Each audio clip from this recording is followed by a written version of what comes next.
Okay, so this whole thing about mitosis is how do you grow, how do cells make more cells?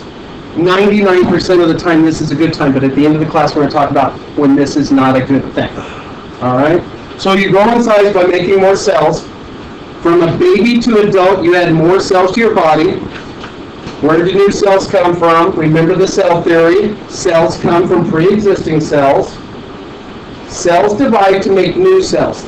This process is called cell division. And remember we said, as an example I wrote down, a newborn baby has somewhere in the range of 1 to 5 trillion cells when it's born, and an adult has 10 to 50 trillion. We're going to talk about why cells are small next class. We'll talk about that on Friday. Because there's a really important reason that all animal cells are small. We couldn't live if our cells were big. All right. So, a quick intro into chromosomes and DNA. I'm going to pull this over here. No, guys, do not panic. Do not panic, please. No, you don't unless you keep complaining. You will. All right. I'm going to underline what I want you to do. But what I underline, you need to know.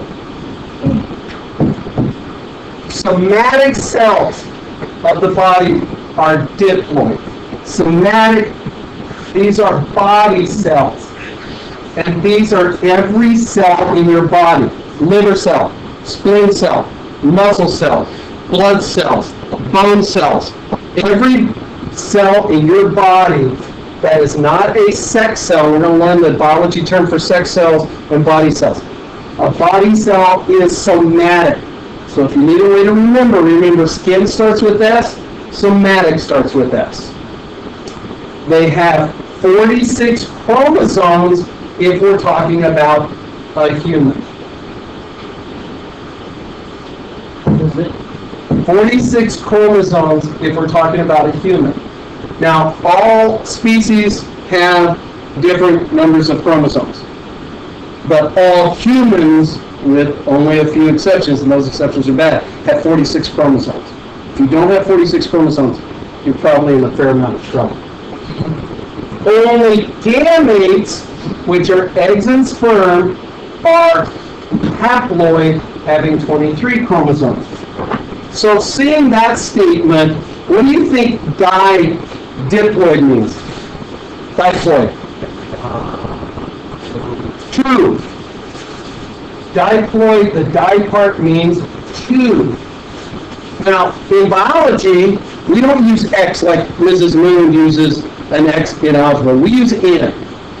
So this is called 2N. 2 times the number. What's our number? 23. What does 2 times 23 give you? 46. The haploid, if this is diploid, what do you think haploid means? 1. 1N. What is 1 times 23? Okay, 23. Pretty simple, really. All right. We're going to deal with, we'll do Ryan. Ryan, can I use you as an illustration? Sure. All right. There's a whole bunch of information I'm fixing to give you guys. All right. So, your sex cells are called gametes. And there's only 2 types of sex cells. You either have eggs or you have sperm. That's it. Those are the gametes. So, here's Ryan. Ryan is looking very happy today. Yep.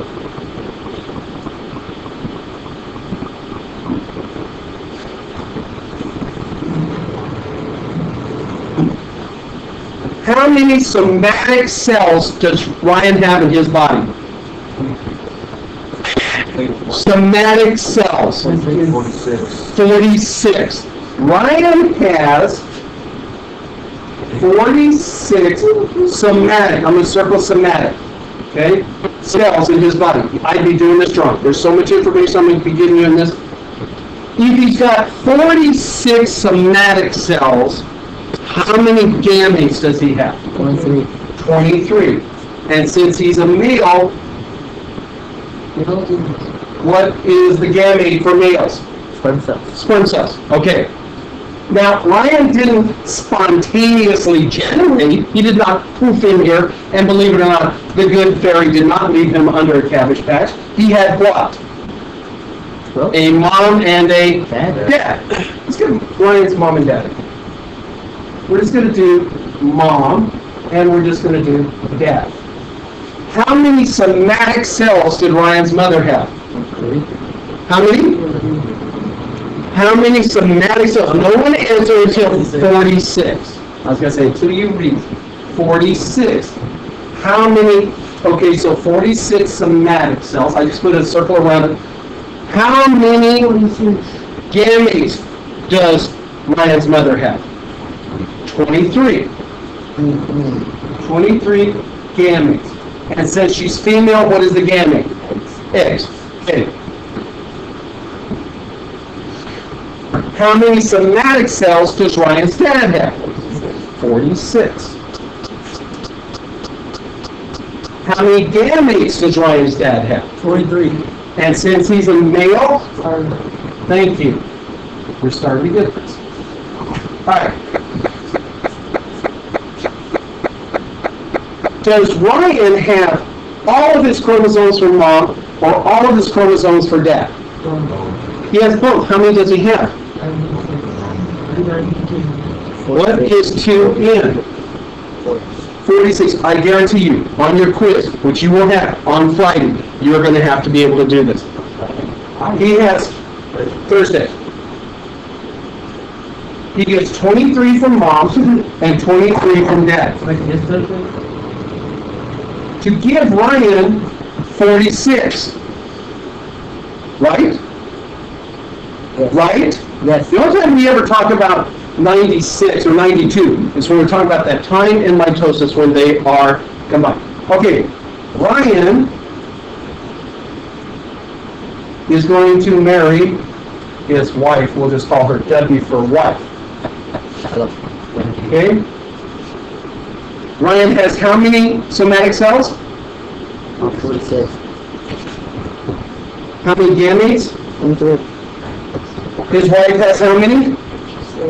46 to 23. All right.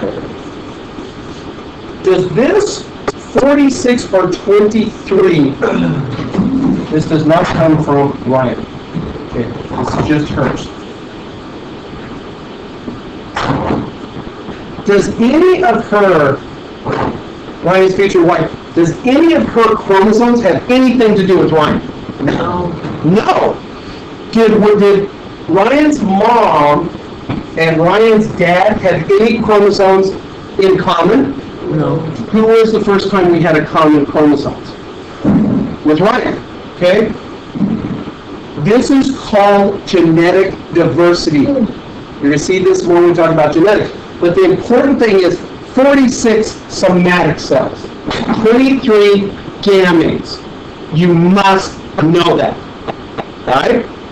All right. Now, we'll talk about when we start talking about genetics. This creates biodiversity, but no kidding, no, because I'm going to show you in history. What if Ryan marries his sister? What happens then? Okay, you guys laugh now. The English people didn't know this. This is why we have the term blue blood, because they were hemophilic, because they were marrying brothers, sisters, first cousins to keep the bloodline pure. They didn't want them marrying outside of their class. They didn't want them to marry those people. And what they did is they married so close to these chromosomes that this genetic diversity didn't completely happen, and it caused big problems. Okay, so we'll get more of that to genetics. Here we go. So this is what happens during mitosis and cytokinesis. This is what they look like. Not the cool drawings Mr. Smith does, not the cool drawings, but these are from microscope slides. So it's going to be a little more of anticipation. You certainly can see that this is metaphase. They're all there in the middle. You can see that this is anaphase, and you can even see the spindle fibers pulling them apart. Telophase, look at the cleavage. Look how much that's pinched in. All right? Prophase. Look at where the envelope is gone, but the chromatin is starting to come together. Look what it looks like here. I mean, we're now getting definite X shapes. All right?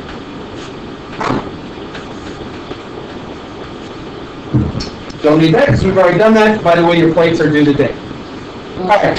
Cells make new cells by dividing. Cell division is making new cells. Here's the part you must know. So put a box around this. At the end,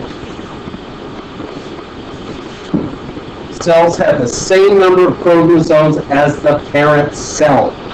I'm taking your quiz right off of this, so if you sit there and you don't put X's around, underline stuff, I hope you remember. Sorry, that was kind of the amount of writing here during this minute. Okay, so just for a heads up. Okay, here we go. The goal of cell reproduction is to produce two daughter cells that are identical to the parent cell. What does it mean to be identical? Does it mean sort of, or does it mean absolutely the same? Good job. It's like absolutely the same. Cells are identical because the chromosomes replicate, copy before division. All right, so here's the question. You can tell me which part of the phases they replicate in. No part of mitosis can't replicate in mitosis. Cell division? What are you dividing? Huh? Cell division?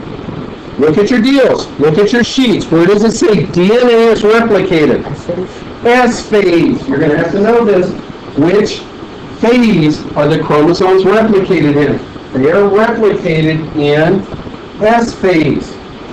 Once we start in mitosis, we're dividing the cell. That's all mitosis is. We're dividing that cell. Everything has to be done and ready to go before we get to mitosis. Okay? Each daughter cell gets a copy of each chromosome. Right, here's your little wheel. No one yet has told me why they did this wrong on their quiz. Okay, here we go. Mitosis is the division of the nucleus.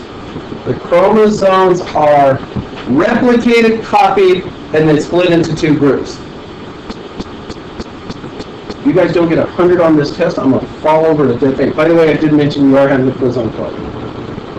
Yeah? Yep, you are. That's right. On Thursday. What if it sleeps? What if the rain sleeps? If the rain sleeps, huh? Cytokinesis, no, it's Friday. Cytokinesis is the division separation of the cytoplasm. This is when this cell divides. Come on, guys, up here. All right. So now I'm going to give you the answer to why everyone except Marlon got it. Really? Really? Marlon didn't. Marlon got it. For those ones that the last question says, what are the four phases of cell division?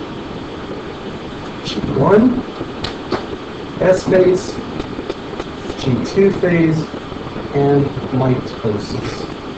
Those are the four phases of cell division. What are the four phases or five phases of mitosis? Prophase, metaphase, anaphase, telophase, cytokinesis. What are the four phases of cell division? G1, S, G2, and mitosis. Okay, there's where it was. Marlon, A for you. You got it perfectly right. All right. We've done this before. Shall we skip through? But Ivory has to. Ivory, I'm going to let you copy those down. Okay? In fact, some of you need to copy that down too. So, S phase. The big thing here, remember, is this DNA replication. It spends most of its life, 90%, in interphase. This, in mitosis, is only 10%. And not that you have to note it, I don't expect you to note it, but metaphase is the shortest of the phases. You guys aren't going to have to know that. You do have to know this, what I showed you. Okay? I'll give you guys a chance to copy that down.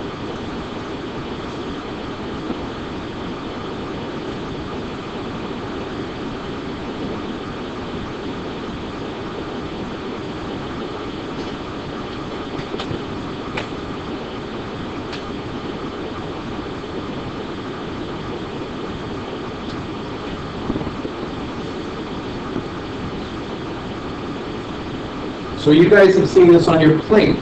You're seeing it on your worksheet we're doing at homework. You've seen it here, and you've seen it presented in multiple ways. Ladies and gentlemen, you should have a really good understanding of this when you walk in here on Tuesday to take this test. Friday, you're going to have a quiz, just like you did today, a little simple quiz, 5-6 questions. And I'll tell you, if you want a whiteboard, I'll tell you exactly what's going to be on the quiz today. And I'll tell you before you leave exactly what's going to be on the quiz on Friday. I'm trying to add points to your grade. Let you guys some stuff in there before the test.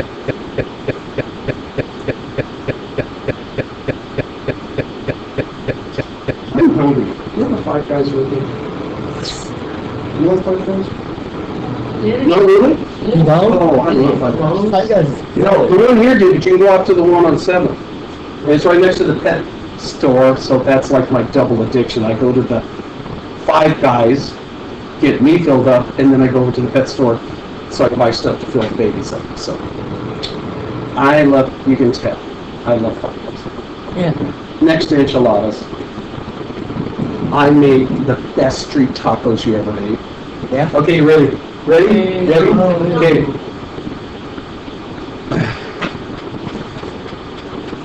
What I'm craving is chili con queso. And it's just pure fat. It's all those lipids. Fats, oils, and waxes, and chili con queso is really big on the fat, followed quickly by the oils. It's not going in your mitosis notes will not go in your notebook. Everything up till then will. Mitosis will start our last quarter's notebook, fourth quarter, pardon me. Are we done? Almost. Almost? Okay. I don't want to rush you, but we have still some more to get through.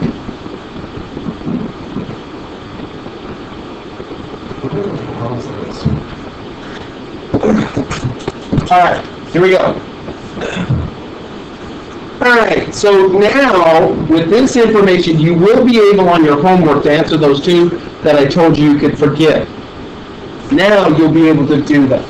So let me erase this for a second. Chromosomes, this is a chromosome with one chromatid. This is a chromatid. Okay? It's going to duplicate itself. This is what happens in the replication process. So it's going to become two blues, and this other chromosome, because it's a red, is going to become two reds. Now, the reason the drawings are up here, if this has a line right here, if this chromosome's got this gene right here, this chromosome, because it's just going to duplicate, when they become sister chromatids, they're both going to have this gene, exactly the same. If this one has a gene here, and this one has it, or has it here, then both of them are going to be here. All right? They are exactly the same. The centomere, which is this piece right here, this is the centomere, it's right in the middle of the X, keeps the duplicated chromosomes together. It also is going to be what the spindle fibers grab, hook onto, and pull it back. When the chromosomes are duplicated, each piece is called a sister chromatid. So two of the chromosomes together is a sister chromatid. All right? Now, when we were talking about chromatin, remember we said that it looked like this before prophase. We can't do this duplication with this mess. So what it does is it, with the use of some proteins and stuff, starts coiling up really, really tight. And then, when it duplicates, that's what it's going to look like. All right? So, when the chromosomes are duplicated, each piece is called a sister chromatid, and we're ready to go on. All right. Interphase. You have these notes. We'll skip that. We're going on to the next page. Prophase. Remember, spends most of its life in interphase. Prophase. DNA condenses. It's condensing. And I like these drawings. These are cool drawings. I like these drawings. Coils together. Remember, went from that big mess to this really tightly coiled piece. And the chromosomes become visible. That X that we're used to becomes visible. The nuclear membrane disappears. The centrioles separate. So this little centriole up here with its little indication of its, this one is headed down here. What's this part down here at the bottom of the cell called? The starts with a P, north and south pole. Okay, so those centrioles are headed towards the poles because that's where they're going to pull the chromosomes back during metaphase. All right, we good? Okay. So prophase, longest phase of mitosis. You don't need to know that. Chromatin coils into visible chromosomes. You can read this because it's in your notes. I like the ones we do better. All right, metaphase. Where are they lined up? And do not tell me the middle. Give me the proper name. Center. Not the center. Equator. Equator. Thank you. Equator. Equator. All right. Chromosomes line up in the middle of the cell, but I want you to know it's called the equator. Centrioles, now they're out there doing their job, make spindle fibers. Next year, I'm going to make an interactive mitosis deal, and I'm going to get some fishing reels and be able to take these over, hook them on, and then you're going to be able to pull them back. So you could really play like being a centriole. Chromosomes connect to the, what's the center of it called? No, the center of the chromosome, what's it called? I said that's where it's going to get hooked on by the spindle fiber. Go back about 2 pages or 3 pages where we show the chromosomes. It's called, starts with a C, not a chromosome, centromere, and then the spindle fibers are going to connect to it. So the center of these is called the centromere. And it connects, the spindle fibers connect to the centromere. Now, just so you notice, when we draw a chromosome, we kind of draw them like that. When they separate, I'm going to try to do this. I did pretty good this morning. When they're headed back towards the poles, they don't look like, they don't come apart this way, they come apart this way. All right? They're exact duplicates. Okay, metaphase you can read yourself, because the notes are there. Anaphase, they're getting pulled apart. See how they look like my drawing now? So the centrioles with the spindle fibers are pulling the chromosomes away from the equator towards the poles. There, you just about got the entire deal to it. Separate and move to opposite poles, they move apart.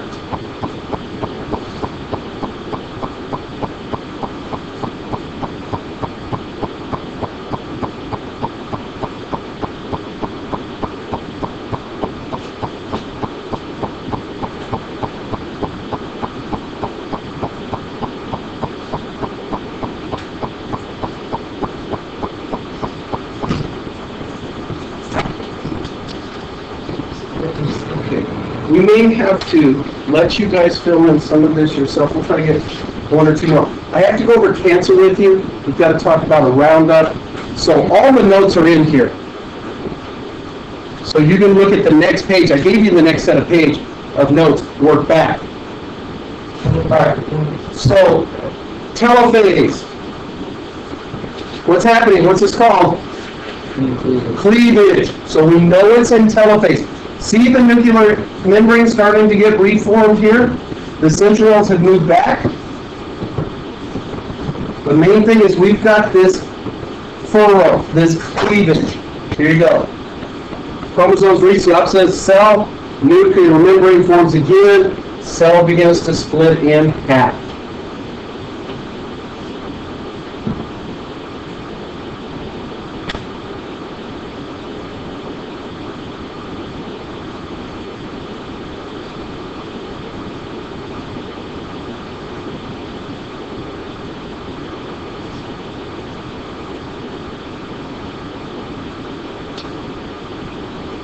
And if you don't get it all down, I'll come back or I'll post it on Blackboard.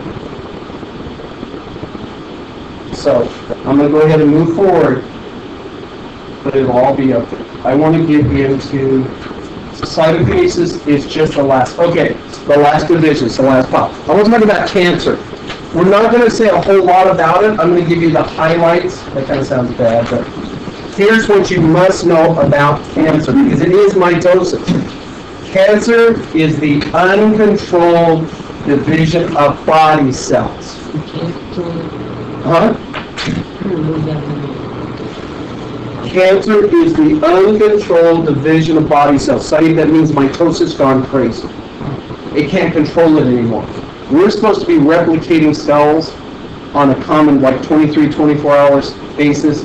This means it's gone crazy. It's just making cell after cell after cell after cell, which forms a tumor. Okay, that's what cancer is. It is mitosis that has gone crazy. Okay, so know this: there are environmental factors. We're going to talk about the factors. We're going to talk about maybe a little research. So the environmental factors.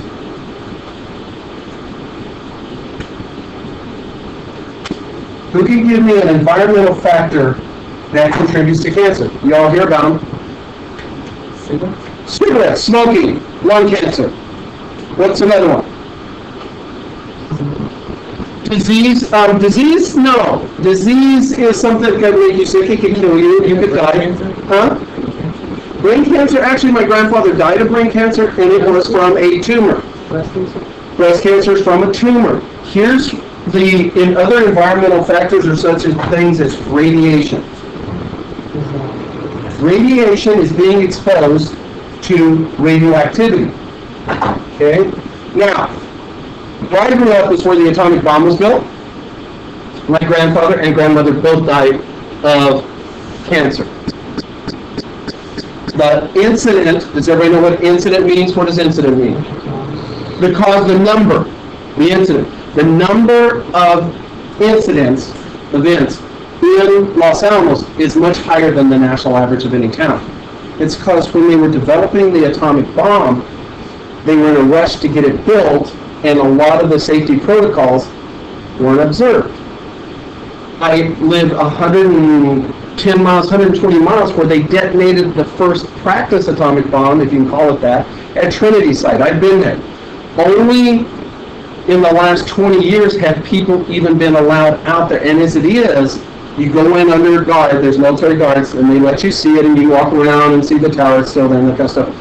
But the background radiation is still so high, you can only stay there, I think it was either 2 or 3 hours, then we had to leave. When you went, who's been to the dentist lately? Anybody been to the dentist? Who's been to the dentist in their life? Okay, what did they put on your chest when they got an x-ray? A big pad. What do you think was in that pad? Lead. That keeps the radiation out. So radiation is also a big factor. In our genes, in our chromosomes, we're going to talk about our genes. A chromosome is made up of genes. There's a gene or 2 or 3 they're now identifying that are the triggers that cause cancer. Can a bullet go off by itself? You have to pull the what? Trigger. Cancer doesn't happen by itself. It's there, but it needs a trigger. Smoking, radiation, those can be the triggers. If you do not have the gene, you may or may not get cancer. Even with the gene, you may or not get cancer. But if you do have the gene and you're exposed to a trigger, your chances of having cancer are much greater. But my thing is, remember, it is mitosis that is out of control. It is cell division out of control. We good? All right. What place was that? Los Alamos, New Mexico.